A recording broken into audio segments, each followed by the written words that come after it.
Hello everyone, and in this video we're going to be exploring the updates and features of the new Claude 3.5 Sonnet. We're going to be looking at the improvements they've made across various tasks, from working with the visually heavy PDFs to testing logical reasoning, analyzing datasets, and so much more. So let's get started. So the first thing I'm going to be looking at is how to extract information from a visually heavy PDF. And as we saw with Claude's new information that they've provided, they've become a lot better in visual data extraction, and they're able to extract complex information from these visuals. So in order for us to test it, I've got the PDF that's gone quite a lot of visual diagrams, technical diagrams as well. So what I'm going to do is I'm going to upload that document into Claude, and I'm going to test whether it's actually able to provide detailed answers on these visuals. So I'm going to add this prompt here that asks it to explain the break that's on page 15, focusing on the technical details. And you can see it's come back with a detailed response explaining the complex mechanical and assembly drawing. It talks about the different parts of the drawing as well. And we can see that it's actually been able to take each part of the technical drawing and explain it in quite a lot of detail. And we can also do the same with complex PDFs that have a lot of data in them. So for example, I've got PDF here, got a lot of information on the profit and loss and the balance sheets. So I've now uploaded the financial statements, and I'm going to add a prompt here that says, analyze the consolidated statements and provide me with the key insights.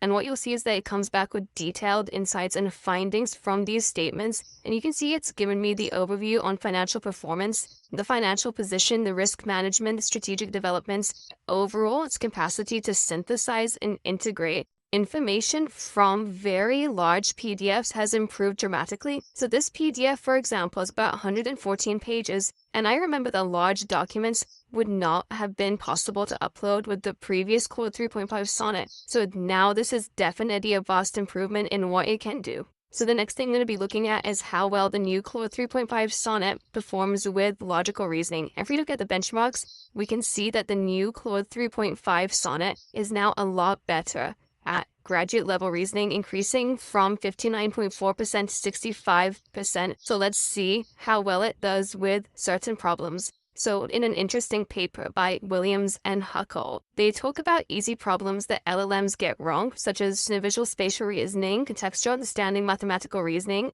popular science, and so on. What they've done, which is really interesting, and I'll leave you the link to this below in case you want to do it yourself, is that they've come up with this online quiz that actually compares how humans perform compared to LLM responses. And you can actually complete this quiz here and you can go through the questions. But what we're going to be doing is that we're going to be taking of these questions and we're going to be prompting Claude 3.5 Sonnet, the new version, and looking at whether it will be able to respond with the correct answer. So we're going to take one of these questions, which is quite easy actually. It says, a farmer wants to cross the river and take with him a wolf, a goat, and a cabbage. Has a boat with 3 secure separate compartments. If the wolf and the goat are alone on the shore, the wolf will eat the goat. If the goat and the cabbage are alone on the shore, the goat will eat the cabbage. How can the farmer efficiently bring the wolf, the goat, and the cabbage across the river without anything being eaten? So let's enter that into Claude.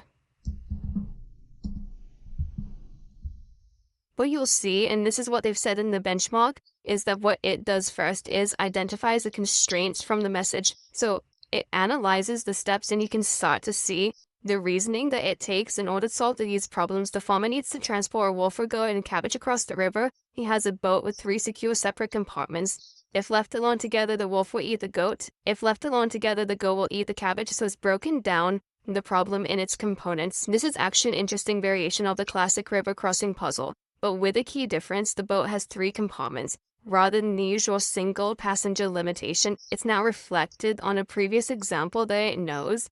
And it's now drawn connections between that previous example and this new one and looked at what the difference actually is.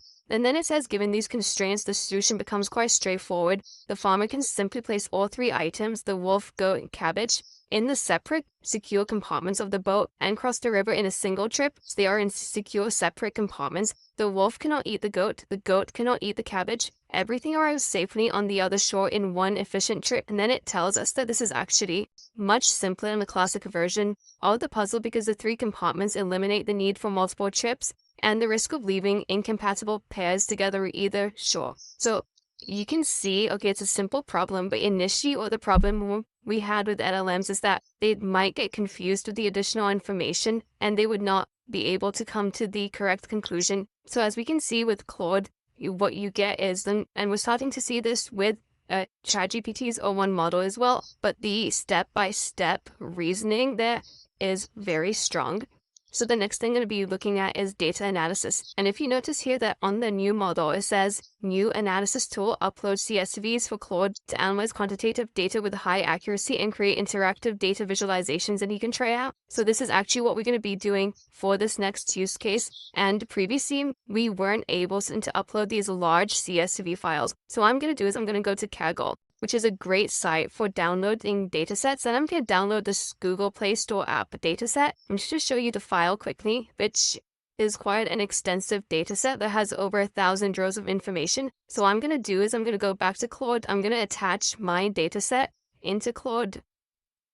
I'm just going to ask it to analyze this dataset and provide me with the key insights. Okay, and we can see that it's come back with the key information. First talks about the category distribution, tells us about the most popular categories that a family, game, business, education, and finance. There's a strong preference or practical utility apps, so then it compares the pricing models. Approximately 92% of apps are free. It talks about the ratings patterns.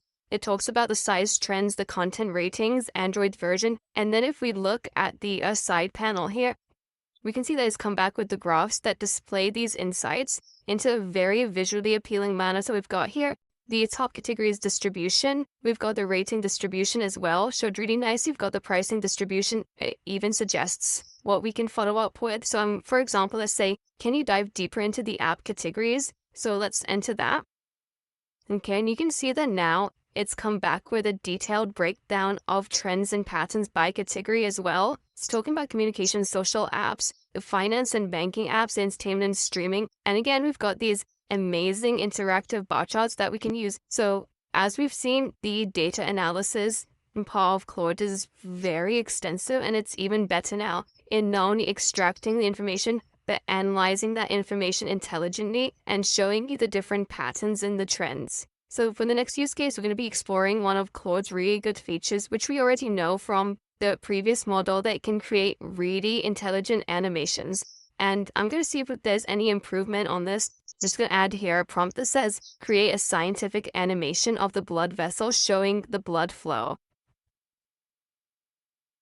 So as you can see, it's a really nice looking animation of the blood flow, and it's taken us a lot less prompts to get it to look like a decent animation. And now, of course, you need to prompt it to get it to the final stage that you want it to be, but I think it's done a really good job from one initial prompt. So I hope you found these updates useful, and I look forward to seeing you in the next video.